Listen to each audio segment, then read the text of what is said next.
તો તમે જુઓ છો કે આપણું એકદમ પરફેક્ટ એવું ડ્રેગન ફ્રૂટ ફ્લેવરનું કોઠી આઈસ્ક્રીમ બની અને તૈયાર છે.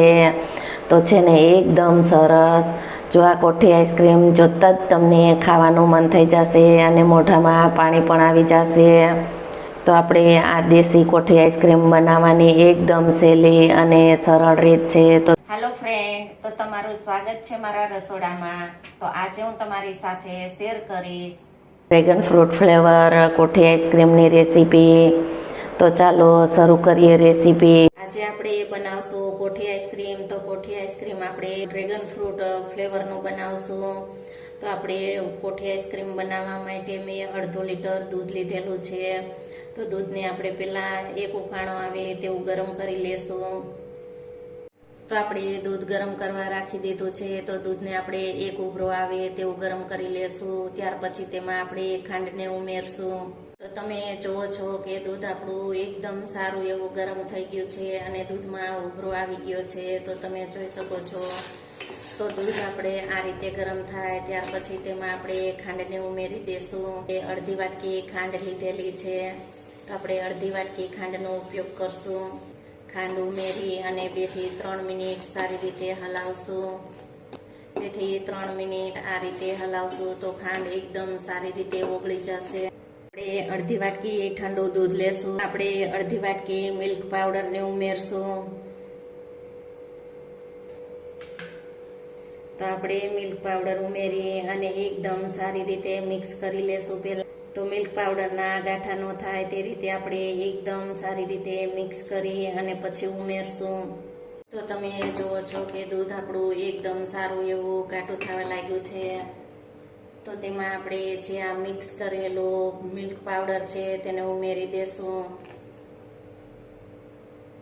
મિલ્ક પાવડરને ઉમેરી અને આપણે 3 થી 4 મિનિટ સારી રીતે પહેલાં હલાવશું. તેથી તળિયે ચોટી ન જાય તેના માટે આપણે મિલ્ક પાવડર ઉમેરી અને 3 થી 4 મિનિટ સતત તેને હલાવતું રહેવાનું. આપણે 3 થી 4 મિનિટ થઈ ગઈ છે અને દૂધ આપણું એકદમ સારું એવું ઘાટું થઈ ગયું છે. તો આપણે ગેસને બંધ કરી અને દૂધને ઠંડુ કરી લેશું. તો આપણે અડધો લીટર દૂધ લીધેલું છે. તો તેની સામે આપણે 500 ગ્રામનું જે લાલ ડ્રેગન ફ્રૂટ આવે તે લીધેલું છે. તો આઈસ્ક્રીમના ફ્લેવર માટે આપણે લાલ કલરનું જે ડ્રેગન ફ્રૂટ આવે તે લીધેલું છે. તો આપણે લાલ કલરના ડ્રેગન ફ્રૂટનો ઉપયોગ કરવાનો. તો જે સફેદ ડ્રેગન ફ્રૂટ આવે તેનો ઉપયોગ નહીં કરવાનો. તો આપણે ડ્રેગન ફ્રૂટનું કટિંગ કરી અને તેની આપણે પ્યોરી તૈયાર કરી લેશું. ડ્રેગન ફ્રૂટને ઉપરથી આપણે છાલ કાઢી લેશું. તો પહેલાં આ રીતે આપણે કટિંગ કરી લેશું. કટિંગ કરી અને ઉપરથી છાલ કાઢી લેશું.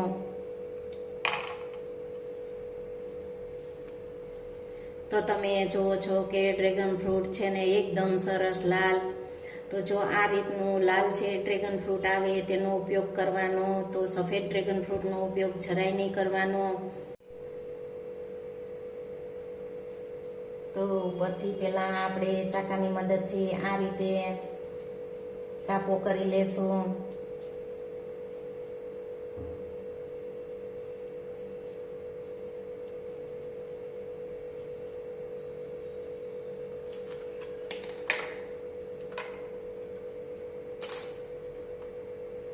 તો આપણે ઉપરથી કાપો કરી અને આ રીતે જે છાલનો ભાગ છે તેને આપણે કાઢી લેશું. તો તમે જુઓ છો કે આપણું ડ્રેગન ફ્રૂટ છે તે એકદમ સરસ એવું છે. તો આ ડ્રેગન ફ્રૂટ જોતાં જ તમને આઈસ્ક્રીમ ખાવાનું મન થઈ જશે. તો તેને કટિંગ કરી અને આપણે નાના નાના પીસ કરી અને તેની પ્યોરી તૈયાર કરી લેશું.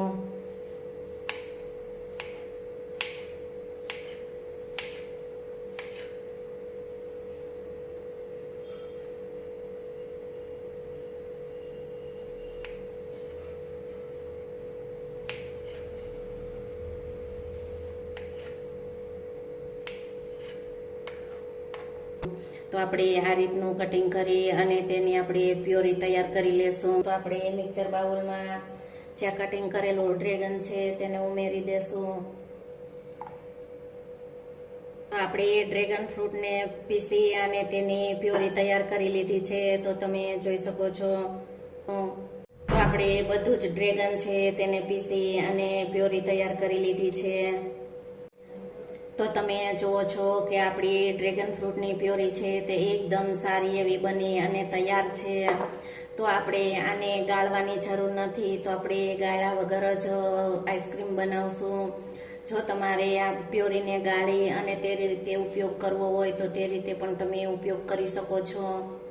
દૂધ આપણું એકદમ સારું એવું ઠંડુ થઈ ગયું છે, તો તેને આપણે પ્યોરીમાં ઉમેરી દેશું.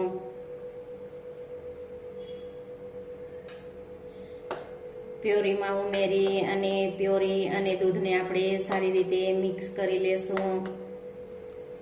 પ્યોરીનું મિશ્રણ છે તેને આપણે કોઈ પણ એક બરણી અથવા કોઈ પણ સ્ટીલના ડબ્બામાં ઉમેરી અને તેને આપણે જે કોઠીમાં ફેરવીએ તે જ રીતે ફેરવી અને આઈસ્ક્રીમ બનાવશું. તો આપણે સ્ટીલના ડબ્બામાં ઉમેરી દેશું. તો મેં આ રીતનો સ્ટીલનો ડબ્બો લીધેલો છે, તો તમારી પાસે સ્ટીલની બરણી હોય અથવા આ રીતે સ્ટીલનો ડબ્બો હોય તો તમે ડબ્બામાં ઉમેરી અને તે રીતે તમે કોઠી આઈસ્ક્રીમ બનાવી શકો. તો મિશ્રણને આપણે આ ડબ્બામાં ઉમેરી દેશું.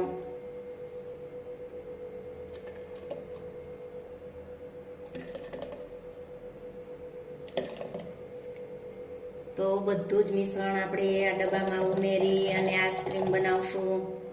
આપણે કાજુ, બદામ, પિસ્તા અને સૂકી લાલ દ્રાક્ષ લીધેલી છે, તો આપણે ડ્રાયફ્રૂટ્સને ઉમેરી દેશું.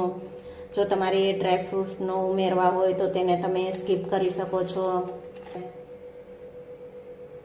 ડ્રાયફ્રૂટ છે તે ટોટલી ઓપ્શનલ છે, તો તેને તમે સ્કીપ કરી શકો છો. થોડા ટુકડા આપણે ડ્રેગન ફ્રૂટના ઉમેરશું. તો ડબ્બાને આપણે આ રીતે પ્લાસ્ટિકના કાગળથી પેક કરી દેશું. બટર પેપર અથવા ફોલ પેપર અથવા આ રીતે કોઈ પણ પ્લાસ્ટિકનો કાગળ લઈ અને તેને આ રીતે પેક કરી દેવાનું. આ રીતનું તીનનું તપેલું લીધેલું છે, તો તેમાં આપણે આ રીતે ડબ્બો રાખી દેશું અને આ રીતે આપણે બરફ ઉમેરી દેશું. તો આ રીતે આપણે બરફ ઉમેરવાનું.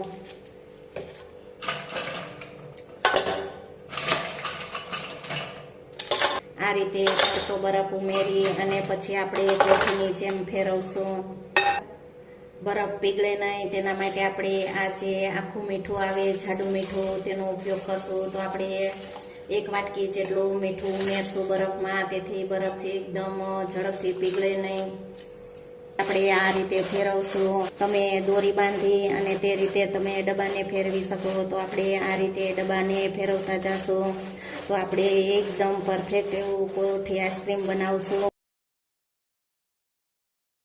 આપણે આ રીતે અડધી કલાક ફેરવશું, ત્યાર પછી આપણે ચેક કરી લેશું.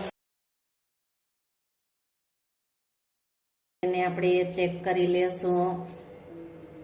તો તમે જુઓ છો કે આઈસ્ક્રીમ આપણું એકદમ સારું એવું જમવા લાગ્યું છે. તો પોણી કલાક જેવું થયું છે, તો આપણે હજી 10 થી 15 મિનિટ આપણે ફેરવશું એટલે આઈસ્ક્રીમ આપણું એકદમ સરસ કોઠી આઈસ્ક્રીમ બની અને તૈયાર થશે. હજી આપણે 15 મિનિટ જેવું ફેરવશું એટલે આપણું આઈસ્ક્રીમ છે તે એકદમ પરફેક્ટ એવું બની અને તૈયાર થશે. તો આ રીતે આપણે 15 મિનિટ ફેરવતા રહેશું. તો આપણે આઈસ્ક્રીમને ચેક કરી લેશું. 1 કલાકમાં એકદમ પરફેક્ટ એવું કોઠી આઈસ્ક્રીમ બની અને તૈયાર છે. તો તમે જોઈ શકો છો કે આઈસ્ક્રીમ આપણું એકદમ સારું એવું બની અને તૈયાર છે. જો તમે આ રીતે કોઠી આઈસ્ક્રીમ ઘરે બનાવશો તો એકદમ પરફેક્ટ એવું જ બનશે. તો તમે જોઈ શકો છો કે આપણી એકદમ કોઠી આઈસ્ક્રીમ બનાવવાની સહેલી અને સરળ રીત છે. તો જો આ રીતે તમે બનાવશો તો એકદમ ઝડપથી બની જશે. તો આઈસ્ક્રીમને આપણે સર્વ કરી લેશું. તમે જુઓ છો કે આપણું એકદમ પરફેક્ટ એવું કોઠી આઈસ્ક્રીમ બની અને તૈયાર છે. તો તમે જોઈ શકો છો. તો જો તમે આ રીતે કોઠી આઈસ્ક્રીમ બનાવશો તો એકદમ ઝડપથી અને ઓછા ખર્ચામાં અને ઓછી મહેનતમાં પરફેક્ટ એવું બનશે. જો તમને આ કોઠી આઈસ્ક્રીમની રેસીપી ગમે તો વિડીયોને લાઇક શેર સબસ્ક્રાઈબ કરજો.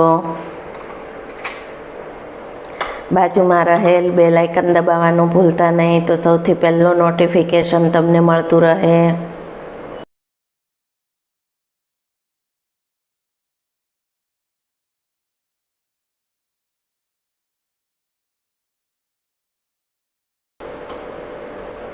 ઉપરથી આપણે કાજુ બદામ પિસ્તાની કતરંજને સ્પ્રિંકલ કરશું. તો તમે જુઓ છો કે આપણું એકદમ પરફેક્ટ એવું ડ્રેગન ફ્રૂટ ફ્લેવરનું કોઠી આઈસ્ક્રીમ બની અને તૈયાર છે. તો છે ને એકદમ સરસ. જો આ કોઠી આઈસ્ક્રીમ જોતાં જ તમને ખાવાનું મન થઈ જશે અને મોઢામાં પાણી પણ આવી જશે. તો ચોક્કસથી એકવાર આ રીતે કોઠી આઈસ્ક્રીમ બનાવવાની ટ્રાય કરજો. જો આ રીતે તમે કોઠી આઈસ્ક્રીમ બનાવશો ઘરે તો એકદમ પરફેક્ટ એવું જ બનશે. દેશી કોઠી આઈસ્ક્રીમ બનાવવાની એકદમ સહેલી અને સરળ રીત છે, તો તમે જોઈ શકો છો.